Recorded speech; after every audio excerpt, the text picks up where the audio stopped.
എനിക്ക് പിണറായി വിജയനെ ആലിംഗനം ചെയ്യാനാവില്ല. രാഷ്ട്രീയമായി എനിക്ക് അവരെ എതിർത്തേ മതിയാവൂ. കേൾക്കാം രാഹുൽ ഗാന്ധിയുടെ പ്രസംഗത്തിലെ ആ ഭാഗമൊന്നു.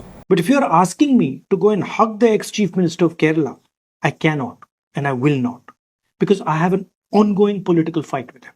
So we have to be flexible and we have to realize that there is a full-scale assault on us, trying to prove that the opposition is weak, is disorganized. Finally, I find that in our discussions, there is often a tinge of depression. People think, oh my God, how will we ever beat the BJP?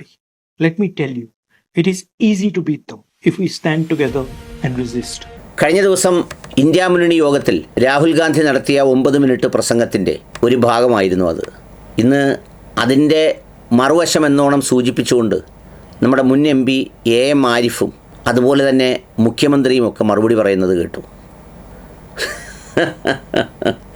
മുൻ MP post ഇട്ടിരിക്കുന്നത് രാഹുൽ ഗാന്ധി നരേന്ദ്രമോദിയെ ആലിംഗനം ചെയ്യുന്ന ചിത്രം വെച്ചാണ്. ഏതാണ്ട് അതേ വാചകങ്ങൾ പ്രതിപക്ഷ നേതാവ് പിണറായി വിജയൻ സഖാവും പറയുന്നത് കേട്ടു. സത്യത്തിൽ അവർ അത് മനസ്സിലാക്കാത്തവരാണോ അതോ മനസ്സിലാക്കിയിട്ടും അതിലൂടെ രാഷ്ട്രീയം പറയാൻ ശ്രമിക്കുന്നതാണോ? രണ്ട് തന്നെ ആയാലും രാഹുൽ ഗാന്ധി പറഞ്ഞ പോയിൻ്റ് വളരെ കൃത്യമാണ്. ആ പോയിൻ്റ് എന്താണെന്ന് മമതാ ബാനർജിക്ക് മനസ്സിലായിട്ടുണ്ടാവും, കുറഞ്ഞ പക്ഷം ശരത് പവാറിനും മനസ്സിലായിട്ടുണ്ടാവും. അദ്ദേഹം പറയാൻ ശ്രമിച്ച പോയിൻ്റ് എന്താണെന്ന് വെച്ചാൽ, ഒരു ദേശീയ പാർട്ടി എന്നുള്ള നിലയിൽ ഓരോ സംസ്ഥാനങ്ങളിലും അതത് പാർട്ടികളുമായി, സഖ്യത്തിലിരിക്കുന്ന പാർട്ടികളുമായി ചിലപ്പോൾ യോജിച്ചും വിയോജിച്ചും ഒക്കെ മത്സരിക്കേണ്ടി വരും. ആ യോജിച്ചും വിയോജിച്ചും ഒക്കെ മത്സരിക്കുന്നത് ദേശീയ തലത്തിലുള്ള ഒരു ഐക്യ രൂപീകരണത്തിന് ഒരു തടസ്സവുമായി കാണരുത്.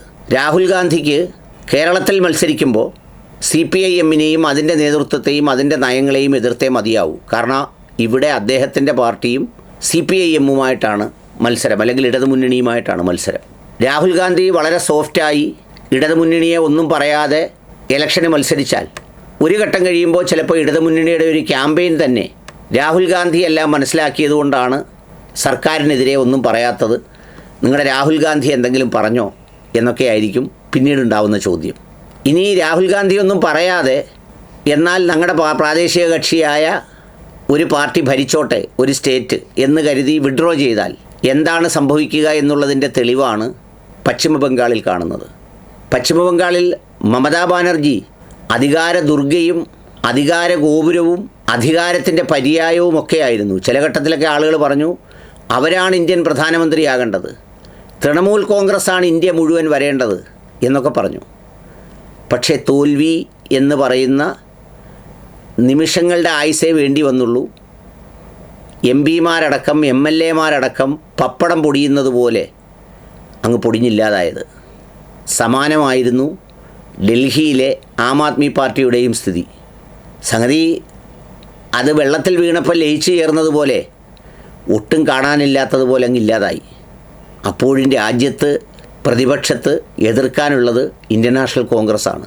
അവരെതിർക്കുന്ന NDAയുടെ തകർച്ച അല്ലെങ്കിൽ NDAയുടെ തോൽവി ഉണ്ടായാൽ മറുവശത്ത് ആരെയാണ് പ്രവചിക്കപ്പെടുന്ന വിജയി എന്ന് ചോദിച്ചാൽ ആ വിജയി ഇന്ത്യൻ നാഷണൽ കോൺഗ്രസ് മാത്രമാണ്.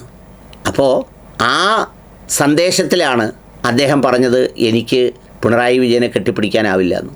ഉടൻ തന്നെയാണ് മുൻ MP പോലെയുള്ളവരൊക്കെ അദ്ദേഹം മോഡിയെ കെട്ടിപ്പിടിക്കുന്ന ചിത്രം ഇട്ടിരിക്കുന്നത്. അത് ഏത് സാഹചര്യത്തിലാണ് അദ്ദേഹം കെട്ടിപ്പിടിച്ചത് എന്നുള്ളത് അരിയാഹാരം കഴിക്കുന്ന എല്ലാവർക്കും അറിയാവുന്നതാണ്.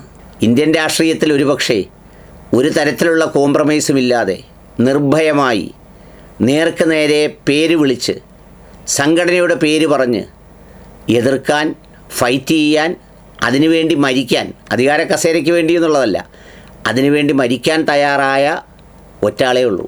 അയാളാണ് രാഹുൽ ഗാന്ധി. അതുകൊണ്ട് അയാൾ BJPയെ സഹായിക്കുന്നു, അയാൾ മോഡി ഭക്തനാണ് എന്നൊക്കെ പറഞ്ഞ് വെറുതെ മനുഷ്യരെ ചിരിപ്പിക്കരുത്. നിങ്ങളിപ്പോഴും വിചാരിക്കുന്നത് ഈ ഫേസ്ബുക്കിൽ നിങ്ങളെന്തെങ്കിലും എഴുതുകയും കുറച്ച് അണികൾ അത് കേട്ട് ആവേശം വിളിക്കുകയും ചെയ്യുന്നതാണ് കേരളത്തിലെ പൊതുജന സമൂഹം വിശ്വസിക്കുന്നത് എന്ന് കരുതുന്നത് എന്തൊരു ദുരന്തപൂർണമായ അവസ്ഥയാണെന്നറിയാമോ? കഷ്ടമാണ് കേട്ടോ, കഷ്ടം.